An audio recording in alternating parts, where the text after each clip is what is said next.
All right, everyone. Justin Roy here with Coffee with J. Roy. I'm here. My guests don't have coffee. I'm sorry. I know. I'm on a juice cleanse. So I wish I did. Listen, real quick. I'm trying to build up this YouTube channel and talk to real life people in the local community and discuss real issues. And so if you're watching this, if you could hit the subscribe button and the little bell notification, I'd appreciate it. I'm trying to get to 100 subscribers first. Awesome. But I'm here with Gabriella Woodson. She's the owner, operator, head person in charge of Chafella's Catering and Event.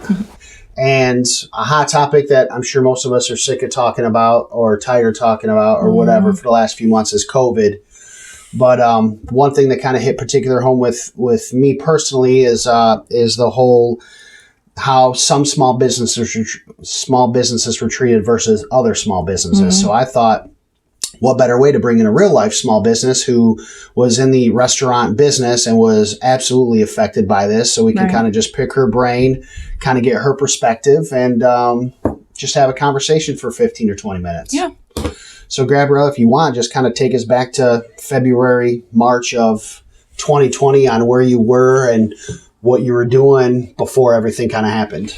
So prior to COVID, we've been in business. We're going into our 5th year right now for our catering and event planning company here in Clayton. We opened the restaurant, I want to say in July. I always mess this up. June, July, somewhere in there in the summer at the Dupree House in Smithfield. And things were going really, really well. And that was 19. The summer of 19. Exactly. The summer of 19. Things were going well. We were really, really blessed. Thank God that, this is my first time opening a restaurant, and I've always been told, you don't make a profit for a really long time in a restaurant. By the grace of God, we were making a profit, which was crazy because it's, like I said, honestly, it was like I was playing, trying to figure things out. I had been a chef at a restaurant before and things of that nature, run a catering company, done food and beverage, my whole entire adult career, but I never ran my own. So it was almost like, before when you're working with someone else, you're playing with their money essentially, and you're just praying you're doing it right. Well, when it's yours, you're like, okay, it better be right, because we're small business. We don't have the funds, so you're making big mistakes. 100%. So things were going well, thank God. And then we had our first Valentine's dinner. It was fantastic. We sold out. We learned a lot from that experience, and was excited to take everything that we had learned and do it this Valentine's Day. To do it again this year. So maybe continue our lease and do it again. Well, then, of course, as you know, in March, COVID hit. So we went from a team of 4 here at the office and 13, 14 at the restaurant, to a team of 2. It was just myself. We had to let all of our staff go. Our chef was laid off. It was just me and my assistant for a little while. And then that was just to keep things afloat, like just to finish out some of the small caterings that didn't get canceled. Everything at the restaurant got canceled. So when COVID first hit, and then of course we all got, started getting communication from the higher government is certain things are going to be shut down and stay home. So kind of when we first heard that, you can't go out to eat or a bar or whatever, what was your first thoughts? Were you thinking long-term? Were you thinking we'll be back in a couple weeks or? Well, I think I initially went to like a panic, like, oh my gosh. And it wasn't even about like the restaurant. It was just my team. I'm responsible for these people's livelihoods. Like, what am I going to do? How am I going to tell them like we have to shut down the inside? So it was just short term. It was thinking like, how are we going to survive? And we tried the whole takeout thing. I know people think that the whole takeout thing is like, oh, at least you're getting some business. I'm just going to be real with you. It's not enough. It doesn't even compensate like your food costs and your labor costs. So that whole thing. Yeah, I had another restaurant here in Clayton tell me I ordered pizza one night from them. And they said basically it's not, even if they get 10% takeout, it doesn't cover them even turning the lights on. At all. It's not feasible. Your utility bill is more than what you will make. Yeah. So when did you maybe start to realize like, this is probably a little worse than we anticipated and it's probably going to affect us more of a harsher way? April. Okay. So everyone was laid off a month, and then they're like, when are we coming back? And I'm like, hopefully we'll be able to have our big, we had a party in April scheduled that was like 150 people. Ooh. And it was at the restaurant. So we were all excited about it, had everything planned and paid for. So in April is when I was like, okay, hopefully things will, be coming back. And when it didn't, I knew we were in a world of trouble. Yeah, it's I remember what are the two? They had the ELD program or the PPE program. Yeah, I know that was ELDL. supposed to be the savior, the help. I mean, can you talk a little bit about that as from your experience anyways? And were you benefited from any of that or? Yeah. So we did. Thank God we got the EIDL and the PPP. So as you know, the EIDL, you didn't have to pay back. Well, if you got PPP, you had to, record it that you got the EIDL. So you technically did have to pay it back. But we got it first. So we didn't have to worry about like, okay, we got to pay this money back. I'll be real. We got a decent amount, however much it was. I can't remember the time. Is it 10,000? 5,000, whatever it was at the time that they were giving. We did get it. So that literally covered, when you're running a restaurant, it's a blessing, but that covered my labor. For the month. I was just going to say a month. Yeah. So I was like, well, great. Everyone can get paid. Yeah. So, because, when you're working, you're 2 weeks behind. So when this shutdown happened, I still had to write checks, the following. Yes.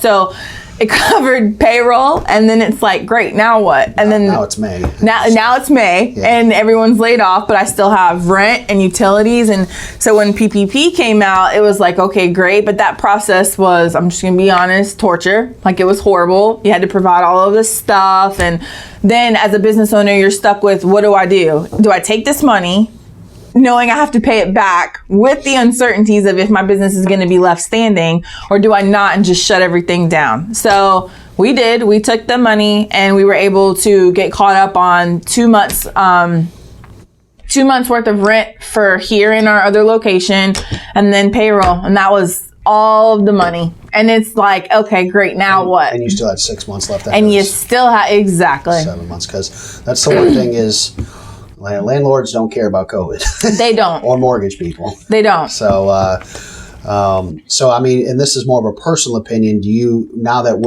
you're through it and we're almost a year next month or 6 weeks, do you feel or do you get irritated as a business person that you see other businesses that were able to operate more freely than kind of your, like a fast food place, I guess, for instance, or something like that? Right.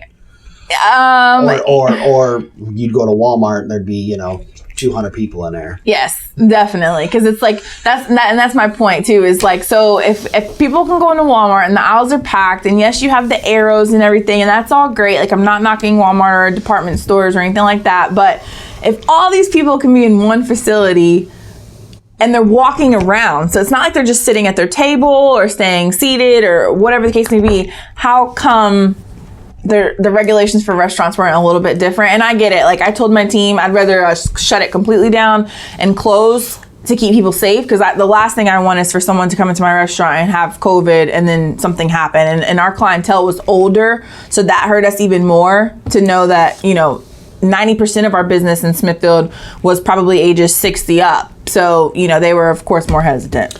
And also too is for people who haven't been to the Debris House, I mean, even max capacity was like 30, 40 people.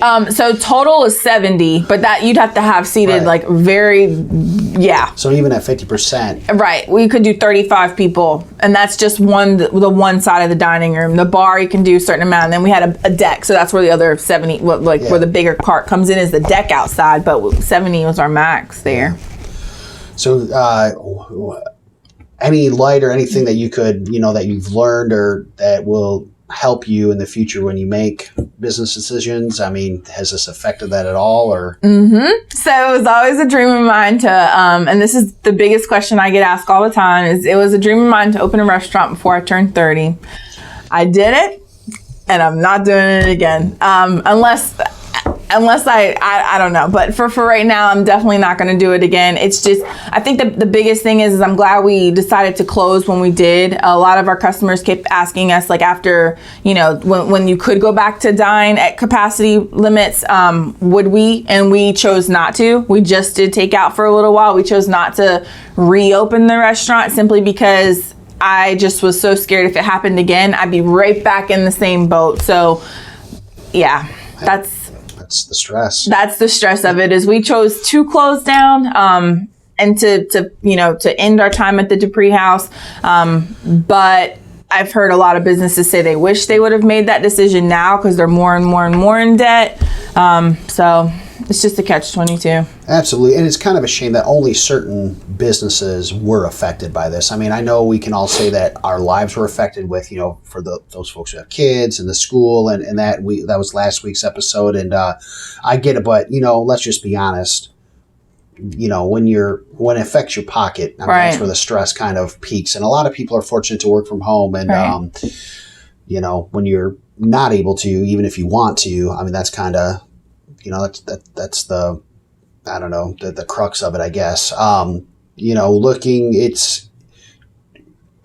People would get irritated because of the decisions, whatever your beliefs are. But, it's something that nobody on this planet has really ever dealt with. So when people above us, were making decisions, it's like, they didn't know what to do. It's the first time anyone's making this. So Right. it seems like some adjustments have made, but like you said, for some businesses, a little too late. So what are you doing now and forward in your business, and how can people support what you're doing now? So now we're still struggling. Like the hospitality industry is still struggling big time. So we're just having to get really creative with caterings because a lot of people think, oh, okay, you're closing the restaurant, but you can still cater. Well, not really, because weddings are being postponed and things are being canceled left and right. People are working from home. People are working from home, so companies don't need corporate meals. So our sales have really went down. So it's forcing our team to get really, really creative right now. The best way to support us is through our meal prep program. So we started doing meal planning where a lot of people were, writing in and saying, can I order catering for my family tonight? I'm tired of cooking. Because when you're home, and you're working from home, you feel like you're cooking meals all the time for your kids. So they're like, can we order catering tonight or this weekend or whatever? So we started doing meal planning, and we've always done it, but we really changed our plan through COVID on the way that we're doing it now. So that's definitely the biggest way you can support is, if you are tired of cooking, or let's say you have a different fitness goal now that it's the new year, just because it's COVID doesn't mean people don't still do resolutions and things like that. So we have a meal planning program that's kind of tailored to all the needs, whether you're a mom or a dad at home with their kids because they're doing virtual school and stuff, and you're just like, I need dinner because I'm cooking breakfast and lunch for the kids. We have dinner for the week. We have lunch and dinner, breakfast, snacks. So just getting, you can always order catering through us for anything that you have, but definitely getting on a meal planning program is our biggest money maker right now. And we're bringing those to you and doing everything COVID friendly. So we're packaging it all up. We have our delivery drivers wear masks the entire time. We bring it to you. We don't come in contact with you. We can leave it, if you're not home, on a cooler. We have several clients that just leave their coolers on their back porches, and we stick it in there and they get it when they get home. So it's not that we have to come in contact with you. We can leave it at your door, and then, you will get it the next time we come. But yeah. And is there how much time do you need to prep something like that? So catering is always just 24-hour notice. Meal planning, if depending on what plan you're going on, we just ask for a week's notice because we'll keep you on a reoccurring schedule. Okay. So a week, you can let us know on Fridays and we'll get you set up for following Monday. And did you go to your website to do that? Yep, you can go to the website and fill out the inquiry form. You can call our office and we'll get you set up. You can shoot us an email, however you would like. But most of the best thing to do is to go on our website. And if you go to our meal planning tab, there is a self-fill-in form, and it'll come straight to us, and we'll contact you and get all of your information for it. Awesome. And we'll put the website in the tag of this video. So again, guys, I know sometimes the perception is, if you're in business, you own a business, you're rich, I guess, for lack of a better word, you have all this money. But, people like hospitality and barbers and, salons. What are some other ones? The gym business. What else am I missing? Nails, like you said, salons, nail salons, especially hair salons. Those were affected on a scale that if you're not in the business, it'd be hard to comprehend. So if you can support any of those, I would encourage you. Hopefully we can all do it.